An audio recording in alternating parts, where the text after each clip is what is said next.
मध्य प्रदेश की जीवनदायिनी कही जाने वाली नर्मदा नदी के पानी से करोड़ों लोगों की प्यास बुझाई जाती है।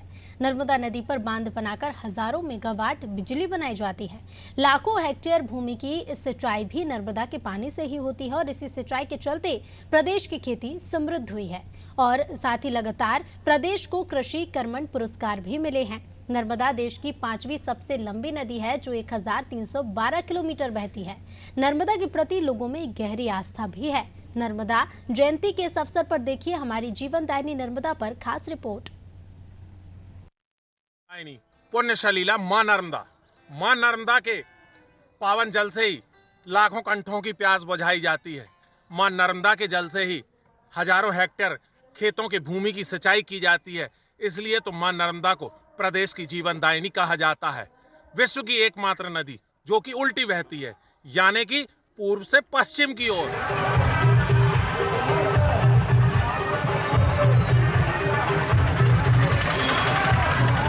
हिंदू धर्म के ग्रंथों में नर्मदा नदी का बड़ा महत्व बताया गया है।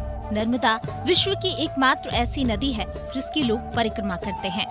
जगत गुरु आदि शंकराचार्य भी नर्मदा परिक्रमा करने के बाद ही अपने उच्चतम सोपान को प्राप्त कर पाए थे। नर्मदा भक्त कहते हैं कि मां नर्मदा हर मुराद पूरी करती हैं। नर्मदा की परिक्रमा करने के लिए विदेश से भी लोग आते हैं और टूरिस्ट वीजा लेकर नर्मदा परिक्रमा करते हैं। देश के कई राजनेताओं ने भी नर्मदा जी की पैदल परिक्रमा की है। मध्य प्रदेश सरकार ने परिक्रमा वासियों की सुगमता के लिए नर्मदा परिक्रमा पथ का निर्माण भी कराया है, जिससे परिक्रमा को सुगमता से पूरा किया जा सके। Express what we experienced on the 500 kilometers so far we have walked, and Narmada ji is speaking through the people to us. So the service and kindness and the bhav and bhakti that we're experiencing through the people, we are experiencing her. And it is interesting we're drinking her. She's in our body, she's in the plants, she's in the air, so she's really all around us. And that experience is impossible to put into words. Narmada नदी के तटों पर साहित्य, कला, संस्कृति, पुरातत्व और सामाजिक समरसता का एक साथ दर्शन होता है। नर्मदा नदी अधिकांश नदियों के विपरीत बहती है। नर्मदा पूर्व से पश्चिम की ओर बहती है।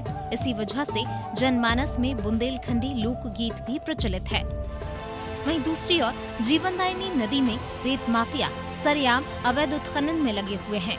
अवैध उत्खनन का असर नदी की सेहत पर भी दिखता है, लेकिन इन्हें रोकने के लिए सरकार और प्रशासन कोई भी कड़े कदम उठाते हुए नहीं दिख रहे हैं, जिसके चलते अवैध रेत उत्खनन का खेल बदस्तूर जारी है। नर्मदा जी मध्य प्रदेश की जीवन रेखा हैं, हमारी आस्था का केंद्र हैं। आज नर्मदा जयंती के अवसर पर हमें कुछ संकल्प लेने की आवश्यकता है।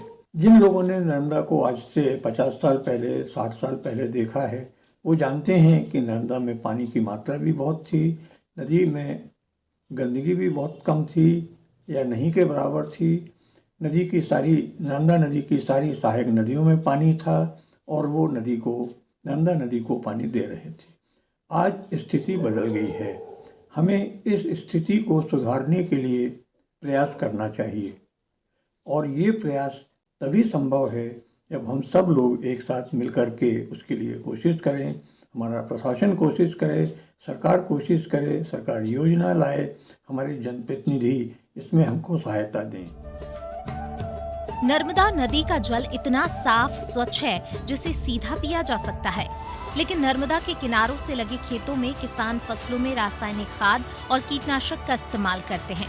ये दवा जमीन से रिसकर भूमिगत जल में मिल जाती है और नदी के पानी को प्रदूषित करती है। इनके दुष्प्रभाव से पानी को शुद्ध करने वाले जलचर जीव विलुप्त होते जा रहे हैं। नर्मदा नदी की स्वच्छता के लिए उसमें पाए जाने वाले जीव जंतुओं का बहुत महत्व है। इसमें पाई जाने वाली विभिन्न प्रकार की मछलियाँ जो है वो कई बीमारी फैलाने वाले लार्वा को ख़त्म कर देती हैं, जिससे बहुत सारी बीमारियां जो है वो फैलने से हम रुक जाती हैं। और इसी तरह से उसमें पाए जाने वाला एक बैक्टीरिया है क्लॉस्ट्रीडियम ब्यूटीरियम, जो कि सड़न गलन पैदा करने वाले जो पदार्थ हैं उनको जो है डिस्ट्रॉय कर देता है, धीरे धीरे उन्हें पूरा विघटित कर देता है और जिससे जल की स्वच्छता बनी रहती है। तो हम सबका ये उत्तरदायित्व है कि उन जलीय जीव जंतुओं की सुरक्षा करें, और जलीय जीव जंतुओं की सुरक्षा तभी होगी जब उसमें प्रदूषित पदार्थ ना डालें।